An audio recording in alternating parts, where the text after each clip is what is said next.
All right.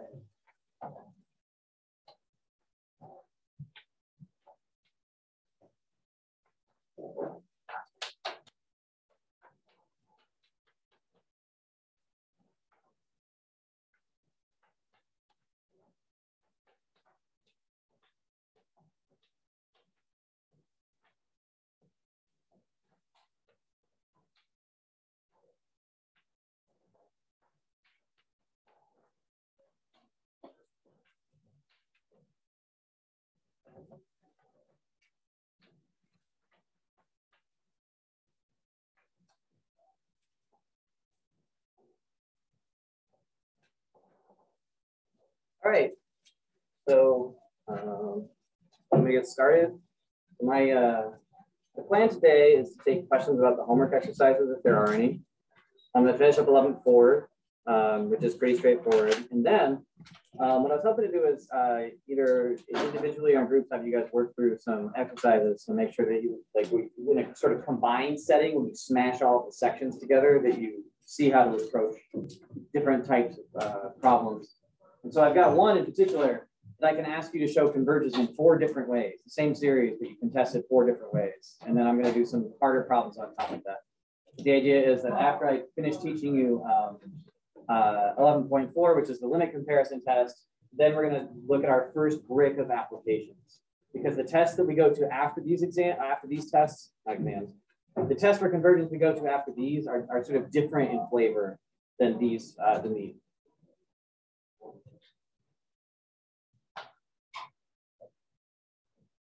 Okay, so before we do new stuff, is there stuff on the homework I can answer? I know that a couple of people, hold on, let me turn this on. All right, so before I move on to new math, is there anything that I can answer that's ongoing, stuff from the homework? You said a question.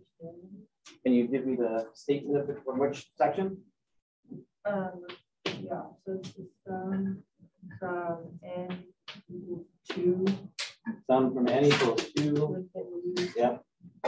1 over N times ln of N.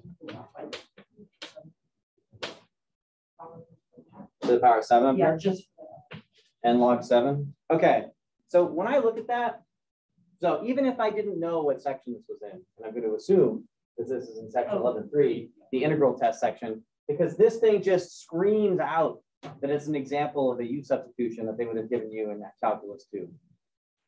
Okay, so if you're going to proceed with an integral test, first thing you should think is, okay, is it even worth bothering to check the conditions if I don't know how to do the question?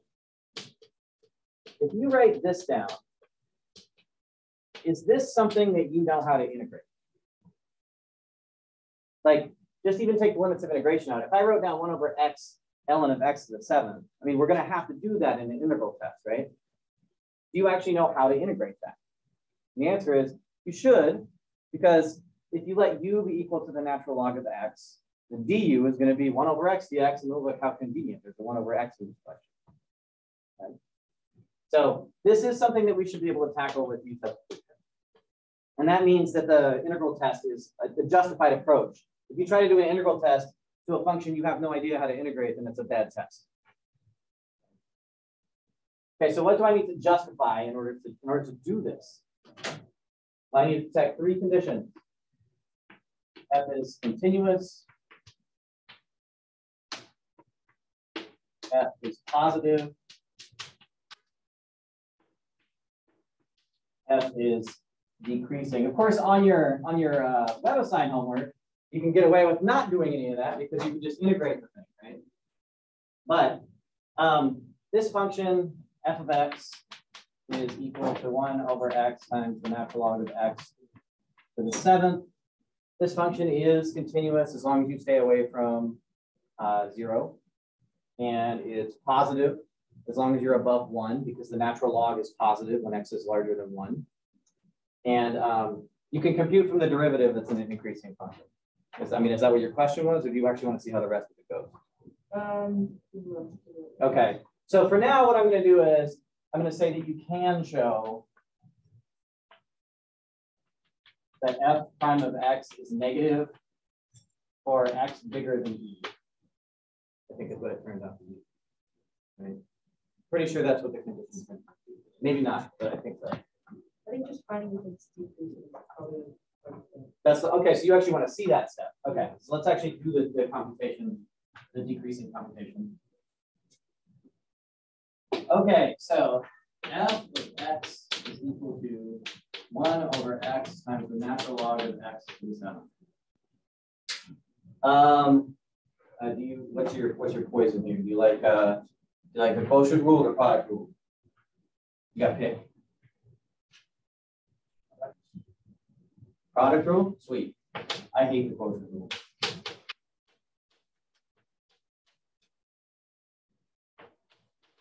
Right? Okay. So f prime of x, of course, this just means we're going to have to rearrange a fraction in the end, which is kind of obnoxious, but it's not so bad. So what you get, minus 1x log x to the minus 2 times the derivative of the inside with natural log of x to the 7th minus 7 natural log of x to the 6th. Oh no. Derivative of the natural log is 1 over x. You have the chain rule on this, right? I did that. And then that 1 over x hits this x and destroys it. So the chain rule is going to kill the x that was in it.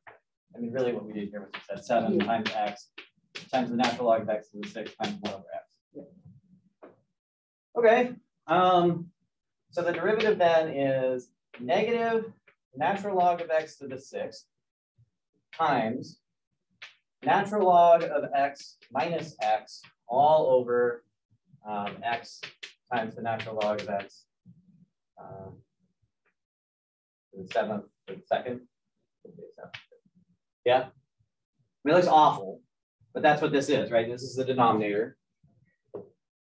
Here's a numerator, and I just factored out a natural log of x to the 6th here, which leaves behind 1 natural log of x and and a 1.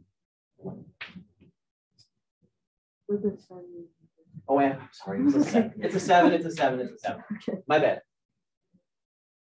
Okay, so that's the derivative. Now, I can look, it's so easy for me to say, oh, obviously this is always negative as long as x is big, right? The reason why it's always negative is that the natural log of x is a positive number when x is bigger than 1.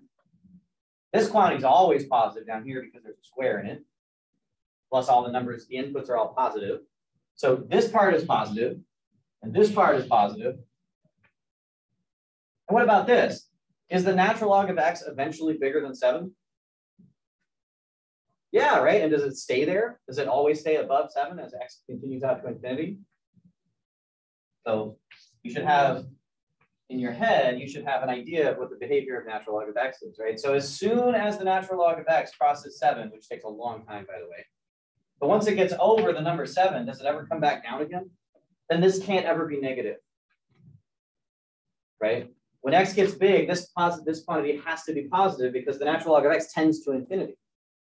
So this also has to be positive. So you would say this is positive as x tends to infinity. This is positive. This is positive. And a bunch of positive times a negative is negative. So this is less than 0 for large values of x. And that means the function is decreasing. That's the sort of argument you have to make with these. And yeah, it's obnoxious.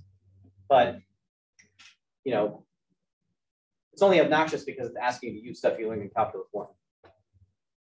Okay? Mm-hmm. Okay, now, and you're cool with the actual integral step? Yeah. Okay.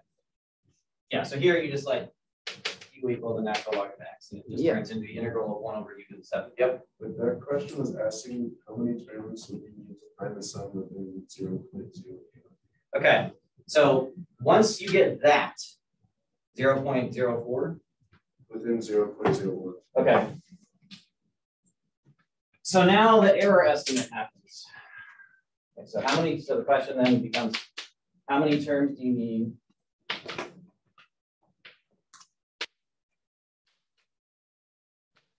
get error smaller than 0.001? 0.01. 0.01. Okay. Right. So that's just writing down that Rn, the nth remainder, is less than or equal to the integral from n to infinity of f(x) dx. And whatever that, so really if I want the remainder to be small, I can try to force the integral to be small. So I'm going to set up an inequality that looks like this. Sorry, I don't know why I keep doing that. Right? So I don't care about this. There's no way I can compute that. What I do care about is I can compute this, but keep the n inside of it. Right? You keep the n inside here and compute this limit with the n inside of it. And that's going to give me a relationship between n and this quantity over here. Now, it might involve natural logs, but you can always estimate. I mean, if you want to, you can overestimate the natural log of n by n. That's a thing that, so it might be useful.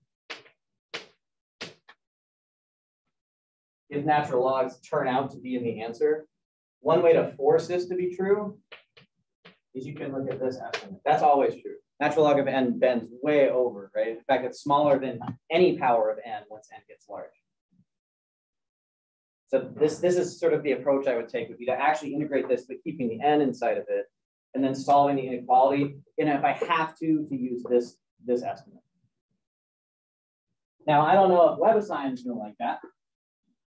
If it doesn't, It's a multiple choice. oh, it's a multiple choice question.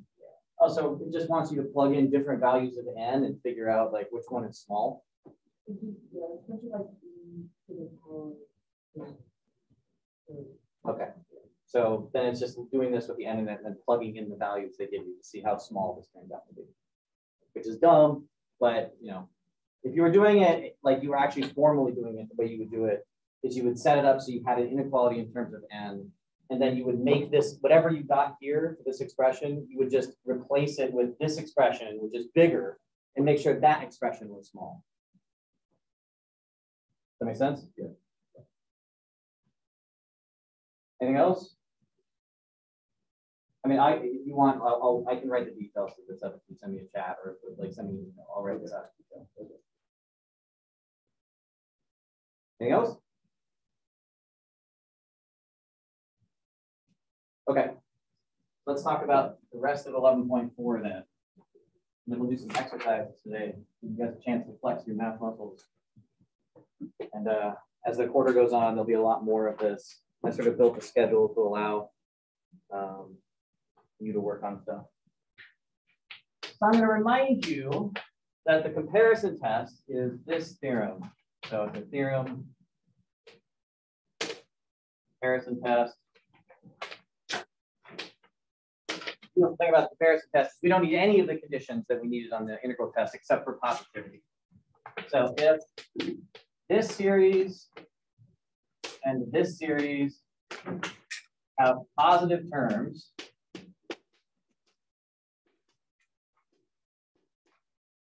then if this sum converges and the terms of an are smaller than the terms of bn, an converges to, if bn diverges,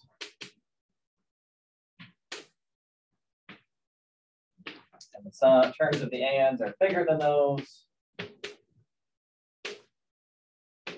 then the an's diverge. And the comparison test usually operates on the basis of a library of two types of series. So if you're going to compare to a series, you need to know something about the bn's, right? The comparison only works if you know something about what you're comparing to. And so the library of comparisons is pretty small.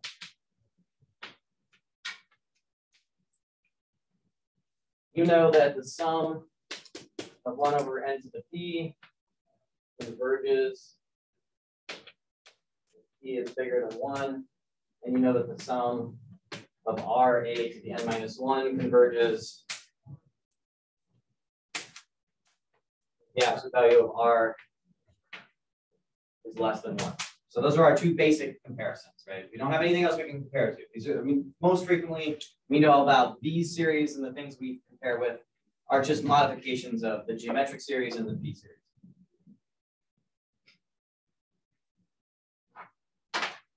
Okay, so let's look at, say,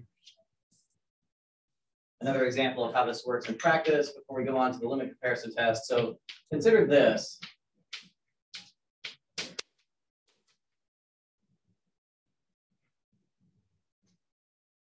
Okay, so immediately, what does this do? It's be instant. What does this do in the long term? Small. Well, they all, if it's going to convert, I mean, clearly as n goes to infinity, terms go to 0, so it passes the test for divergence. What kind of series does that look like? If you had to eyeball it and say, it's kind of like what series? What p series? It's kind of like 1 over n squared. I mean, not really, because there's this 5 and 2 out here, but if you put the 5 here and the 2 here, you can think about this as being 5 halves of this, right? The 5 halves doesn't contribute anything to the convergence of the series. It just kind of tells you like, oh, whatever the sum was, multiply it by some number. The convergence of this series, I mean, the largest term in the top is 5, and the largest term in the bottom is 2n squared. So this series in the long term should behave like this one. And that should converge because it's a p series of p equal to 2. So your suspicion should be that this is convergent. And this is kind of what you're shooting for. When you do a comparison test, you want to make sure that you choose the right thing to do the comparison with. And this kind of guide at the beginning, or this intuitive investigation at the beginning, tells you what you should be comparing to. So I'm going to note here that 5 over 2n squared plus n plus 3, if the textbook has been nice to us, should give us what relationship here? If we're going to use comparison test and we think this converges, what we're really hoping about these. These converge. This will converge if what? If it's smaller, right? If these terms are smaller than these, then the fact that this converges will force that to converge. Is it? Is it actually true? Is 2n squared plus n plus 3 bigger than 2n squared? Why? Yeah, I'm throwing a positive number onto it, right? I take 2n squared, which is the same. I toss on one additional positive number and an additional positive number. And if I add positive numbers to something, I make it bigger. So the fact that these things are positive means this is larger than this. And when I take the reciprocals, that means this is smaller than that. Bigger denominator means smaller fraction. So if you were writing this exercise down, what you would say from this point would be this. Since the sum of 5 over n squared, 2n squared, which is the same as 5 halves of the sum of 1 over n squared, converges. And you might even want to know why it converges, because it's a p series. And 5 over 2n squared plus n plus 3 is less than or equal to 5 over 2n squared, or n, yes, 2n squared, then the sum of 5 over 2n squared plus n plus 3 converges by comparison. So it's always incumbent on you to tell me what test you use when you use one. Don't make me guess. This has all the pieces that we need. The series I'm comparing it to converges. I've got the inequality that I need that says I'm smaller than a convergent series. And so therefore, the series I'm interested in converges by the comparison test. Make sense? Okay, now let's break the comparison test.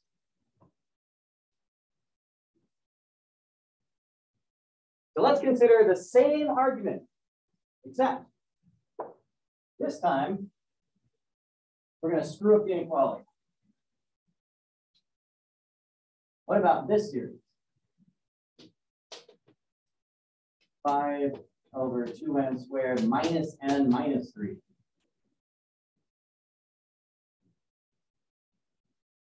Should that behave any differently than that series? In the long, you think of, so does it converge? Could it? Why not? Okay, yes or no? Who thinks this should converge? I'm curious. I take a poll here. Who thinks it should diverge? Okay, so 3-3. What happens when n gets big? What's the most important term in the denominator? N squared, right? This 2n squared here. Still, when n is gigantic, the only thing that's going to matter is this. Yes, you're subtracting a little bit from it, but n squared is enormous when n is big, right? I mean, n squared is huge compared to n. So eventually, this series starts looking like this series because these don't contribute much. And we already know what that series does. It's a convergent p series. So this is a convergent p series. So our suspicion should be, right, so we've subtracted here, but eventually that doesn't matter, and only the lead terms matter. And what should happen in the end is that this series looks like this one, which converges. The problem is that unlike the previous problem, this is bigger than this. And bigger than a convergent series doesn't tell you any information. There's nothing to be said about this. Comparison test doesn't work.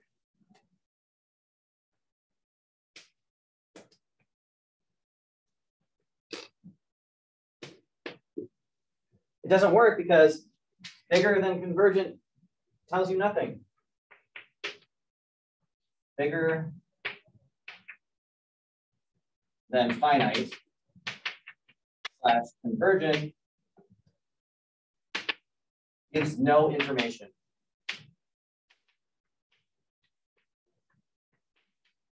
That's too bad, because our intuition should be in the long term, it behaves the same. So the fix for this is something called the limit comparison test.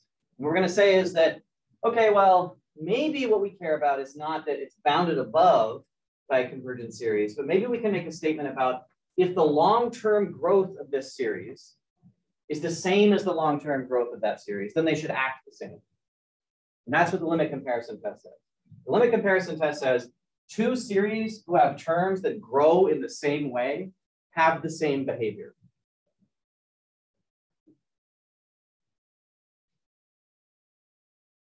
Your natural reaction to this theorem should be, why do we care about the comparison test at all? And I'll try to make an argument about that. So this is called the limit comparison test.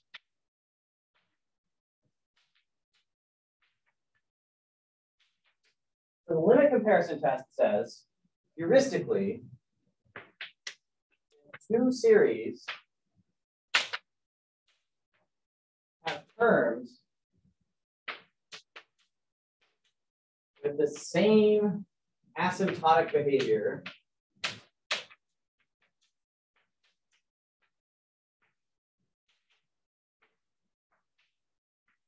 they either both converge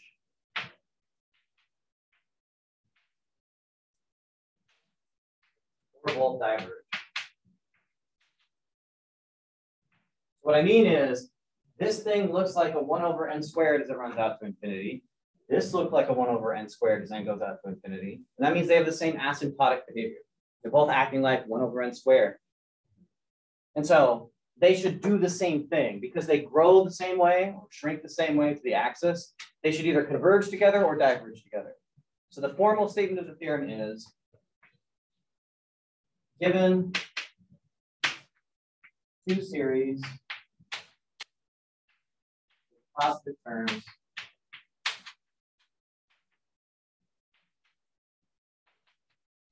with the limit as n goes to infinity of an over bn, some number c, which is finite, then either they both converge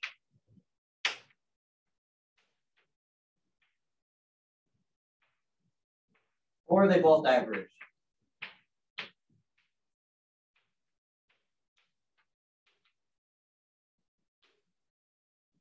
So I compute the limit of their terms. If that limit is a number, it means they have the same type of growth.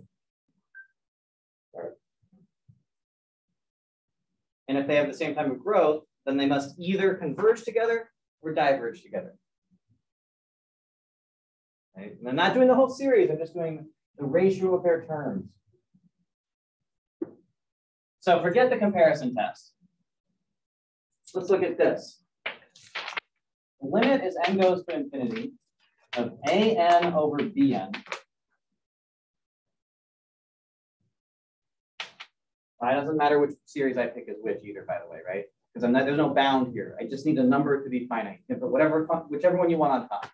I will probably put the series that I'm testing that I don't know about on top, and the series that I do know about on the bottom. So that's an and that's the nth term of this series versus the nth term of that series. The limit here. That's equal to 5 times 2n.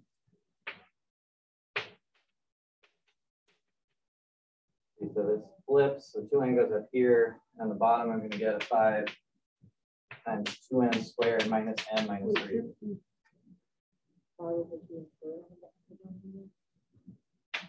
Perfect. Sorry about that, yeah. I can't just make up a new problem in the middle of an old one. Okay, so all I did here was I just multiplied by the reciprocal. It should be pretty clear that the limit of this thing, okay, at this point in your mathematical careers, when you see a limit like this, if you can eyeball that and tell me that that limit is 1, you are allowed to just tell me that it's 1. I don't need justification for this. I don't need you to use the L'Hopital's rule if you don't want.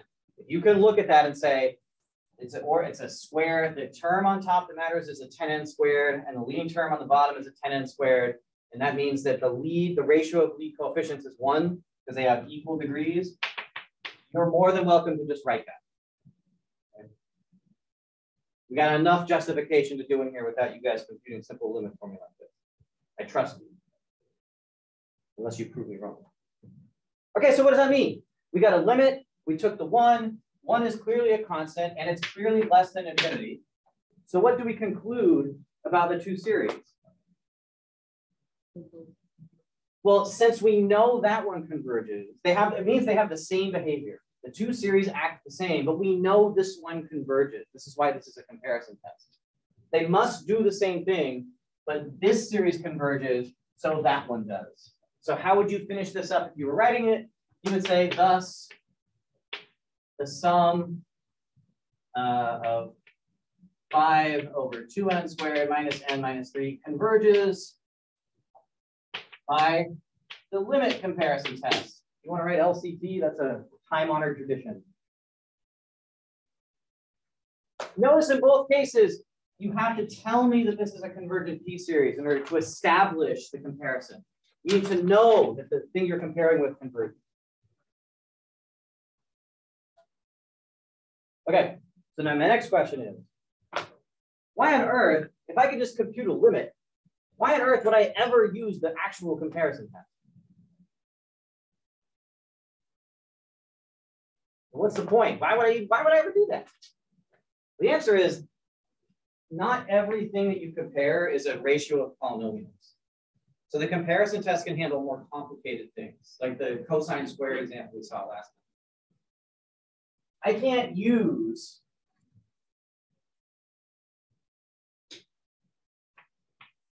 so if I had something like this, I can't use the limit comparison test on that because I'm going to have a limit of a cosine squared as n goes to infinity, and that has no limit. If you try to use the limit comparison test on this, limit comparison test fails because the limit as n goes to infinity of the cosine squared of n is it doesn't exist. If you try to do a limit comparison with n squared, it boils down to this statement, and cosine squared of n just jumps up and down forever. So comparison test usually is used to handle more exotic things. And limit comparison test is very useful when you're handling series that are built out of rational functions. Okay. That make sense? I think last time we pointed out, on the other hand, because the cosine squared of n is less than 1, then that means that the cosine squared of n over n squared is less than 1 over n squared. These are the terms of a convergent P series. So by comparison, this series must converge with 1 over n squared. So powerful tools, comparison test, limit comparison test, powerful tools. But just like when you're doing the integral test and you have to make sure you know how to integrate the thing that you're using the integral test on, when you're doing a limit comparison test, you better make sure that you can compute the limit of the thing that falls out. All right, questions about, so what my intention now is to give you guys the opportunity to try some of these things. So are there questions about, we're not going to do estimation in the context of 11.4. I showed you guys in the integral test section about how estimation works, using these tests to compute estimates or approximations for an infinite sum. Are there any questions about this as of now? Sort of basic case here. All right, so then what we're going to do, and those of you that are online, I invite you to do this as well, is I'm going to give you guys a couple of exercises to work on that involve all of the tools that we've built so far. Okay. So you can work on them on your own if you like. You guys, if you have people that you know in here and you want to work with other people, you can. If you do that, I just suggest that you pay attention to your math discipline. That's kind of how I want to spend the rest of the class, is to have you guys work on these exercises. Okay. And if you need more challenging problems than the problems I give you on the board, you just feel free to ask, because I have infinite math problems that I can ask. So here are the exercises that I'm going to give you as an opportunity to try these, ask questions if you've got them. The first one, probably the most annoying one, says the following. So this is exercise 1. Consider the sum from n equals 1 to infinity of 1 over n squared plus n. Show this converges by telescoping series,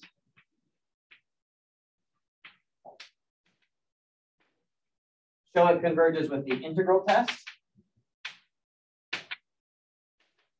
show it converges by comparison, and show it converges by limit comparison. This is an example that all 4 techniques work on.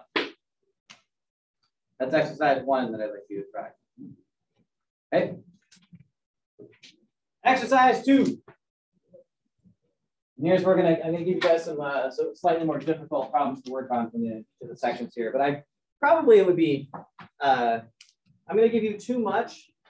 You shouldn't expect necessarily that you're gonna finish this, but you're more than welcome to. I'll post solutions to these. Right. So when we're done, if I don't have time to go through the solutions to all these problems, I'll post them. All right, so here's question 1 or question 2. So this is all about convergence and divergence. Converge, diverge. I want you to try sum from n equals 1 to infinity. Where's it? Kind of a nasty one. Oh, that's great. 5 plus 2n over 1 plus n squared squared.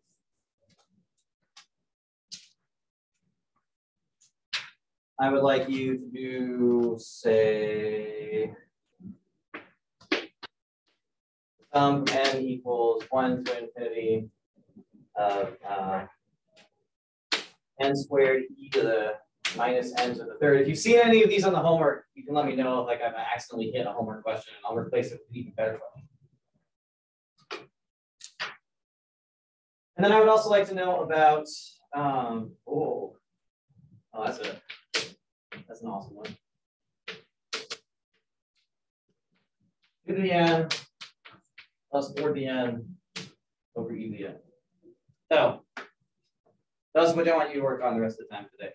You can raise your hand, you can talk to each other, you can ask me questions. You should consider this an opportunity to get feedback on what you're doing in here in my presence, so I can tell you if you're doing it right or wrong. The tools you have, again, are geometric series, telescoping series, the integral test, comparison test,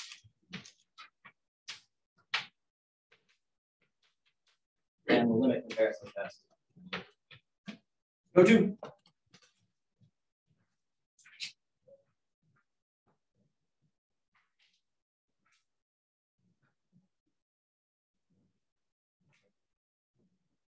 If you guys on the computer here can't see something I wrote, just let me know, okay?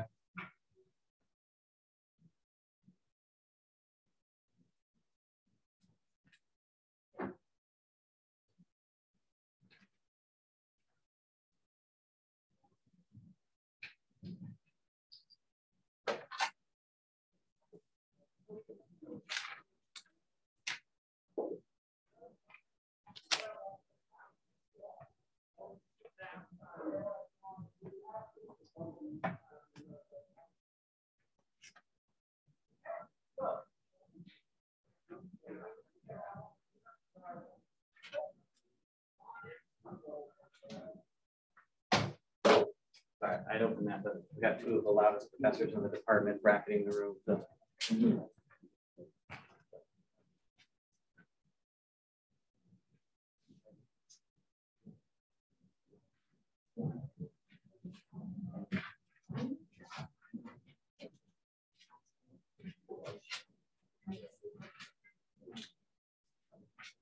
Oh yeah, I mean, you guys can move desks too if you want to. You don't have to.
You know the password. I see you're going to go for instructions. You know the password to it? Yeah, that's what I'm doing. Cool. Who's your teacher last time? Shapiro. Okay. Did he teach you or did you have or do you already most of it? I taught myself to. Nice. He tried to teach me. I didn't do very well.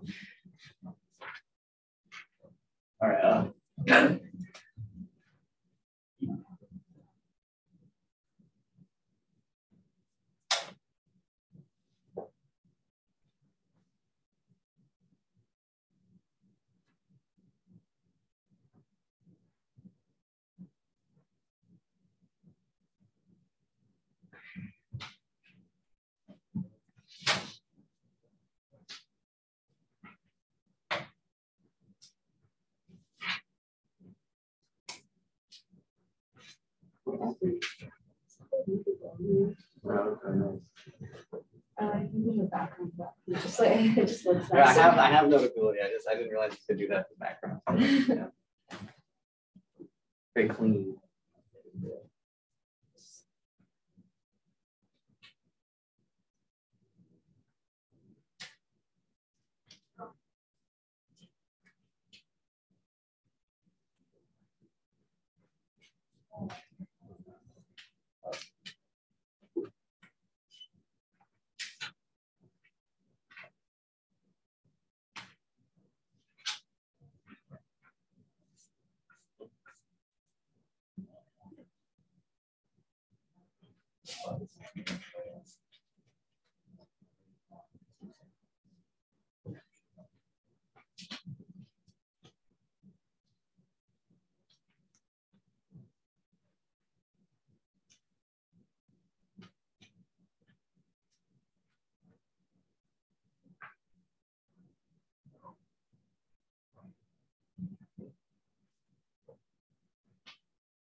It's too exciting to be questions.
I do want to take a quick poll while you guys are working, which is that one converge or diverge?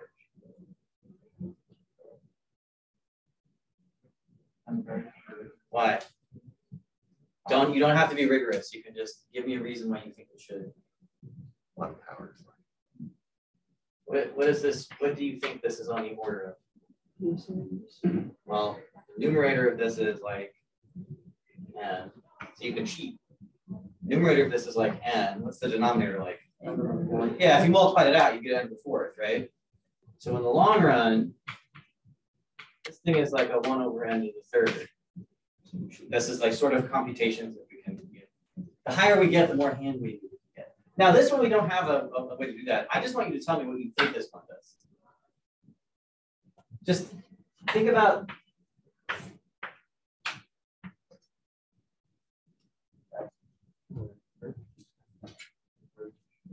Yeah, convergence of series comes down to how fast things grow in comparison with each other, right? What is the relationship between growth between n squared and e to the n cubed? The e to the n cubed is, this is a polynomial. This is an exponential. What goes faster? Way faster. So this is going to 0 pretty damn quick. So your suspicion should be that this probably converges. Probably. What test are you going to use on that?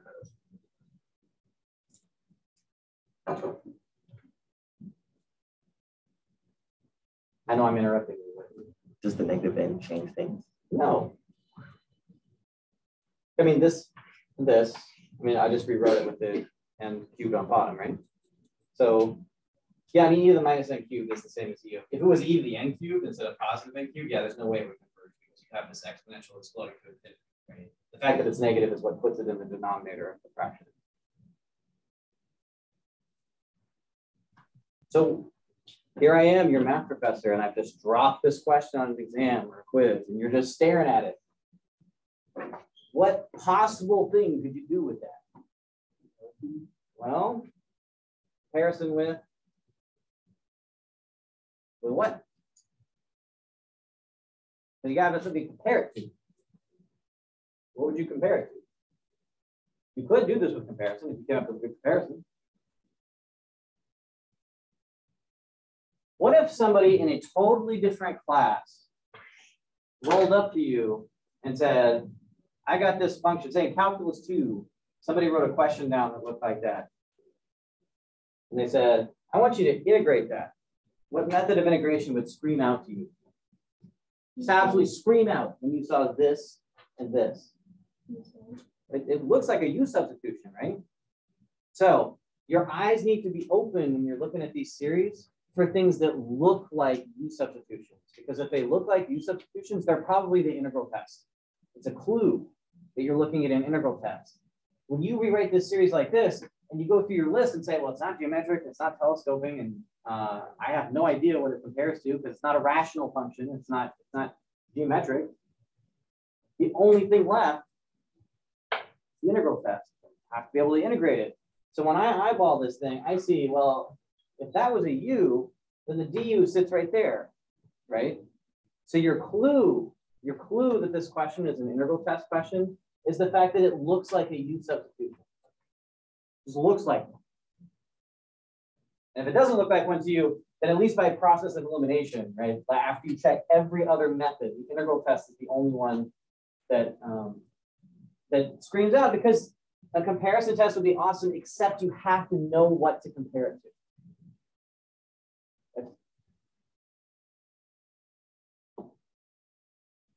What kind is this one?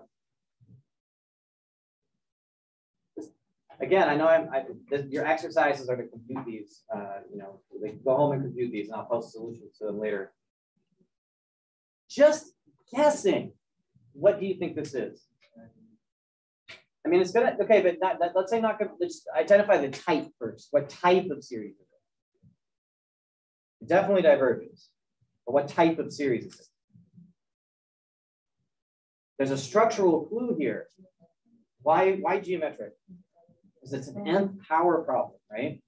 Nth power problems almost always are geometric problems. So you've got a constant to the n, right? And geometric problems have this constant to the n inside of them. So when you see n's in powers, you should suspect that you're looking at a geometric series. Even if it's a range like this where you can't see it, you should think secretly in the background, this is probably something I could rearrange to look like a geometric series. I want to make sure I give you guys some hints to go on before I, if you didn't actually get to these questions. But this is the sort of process I need you to be able to go through when you see this, because this set of series right here is very typical of what that block of an exam in this class looks like. It's just a brick of series, and all of the work is here. It's understanding which to apply to which type of question. So I want you to practice that, and I will post more, more questions on Friday. We'll do this again, where on Friday, what we're going to do is I'm going to give you 3 more series, and I'm going to ask you to try to sort out which types are which. All right, thanks for your participation today. I will try to make this more formal, these problem sessions more formal as we go on, and hopefully they'll be useful, because I think practicing these things is important. I have a quick question if you have time before you go. I do. 1 second. Okay. You were asking about the workshop? Yeah. The ad drop is the same as any other class. Okay. So it's like ad drop deadline is Wednesday, right? Yeah. So that means, let me stop this recording. Thank you.